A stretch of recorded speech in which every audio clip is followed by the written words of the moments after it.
రేవంత్ రెడ్డి ముఖ్యమంత్రి హోదాలో దిగజారుడు రాజకీయాలు చేస్తున్నారని బీజేపీ రాజ్యసభ సభ్యుడు లక్ష్మణ్ అన్నారు. రిజర్వేషన్లపై కావాలని ప్రజలను తప్పుదారి పట్టిస్తున్నారన్నారు.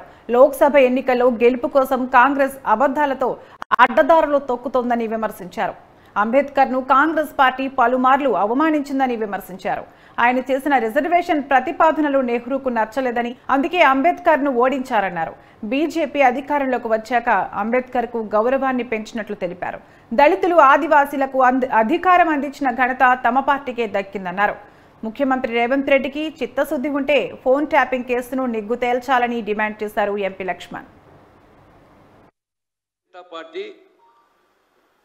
రిజర్వేషన్లు రద్దు చేస్తుందని, రాజ్యాంగాన్ని మార్చేస్తుందని చెప్పి ఒక బూచిగా చూపించి సమాజంలో రిజర్వేషన్ అనుకూల వ్యతిరేక వర్గాలను సృష్టించి ఒకరికొకరు ఎదురుగా ఒక ఘర్షణపూరితమైన వాతావరణానికి సృష్టించాలని చెప్పి ఇవాళ కాంగ్రెస్ ప్రయత్నిస్తుంది.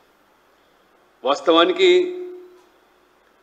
రిజర్వేషన్లను మేము సమర్థిస్తున్నామని స్వయంగా ప్రధానమంత్రి నరేంద్ర మోడీ గారు తాను జీవించి ఉన్నంత వరకు ఈ రిజర్వేషన్లలో మార్పు రాదని, యథావిధిగా కొనసాగుతుందని చెప్పి ఖరాఖండిగా చెప్తున్నప్పటికీ, అదే రకంగా ఆర్ఎస్ఎస్ చీఫ్ మరి మోహన్ భగత్ గారు కూడా చాలా స్పష్టంగా రిజర్వేషన్కు అనుకూలంగా వారు ప్రకటన చేసినప్పటికీ కాంగ్రెస్ పార్టీ మరి ఈరోజు అదే అంశాన్ని ప్రధాన ఎన్నికల అంశంగా మార్చేసి, అంటే 100 సార్లు అబద్ధం చెప్పితే అది నిజమవుతుందని చెప్పి ఒక మూర్ఖత్వంతో ఏ రకంగా ఇవాళ మరి రేవంత్ రెడ్డి గారు ఈ రాష్ట్రంలో వివరిస్తున్నారో, మాటలతో చేత కాకపోతే కాంగ్రెస్ పార్టీ ఫేక్ వీడియోలు సృష్టించి ఏ రకంగా ఇవాళ ఎన్నికల్లో మరి ఈ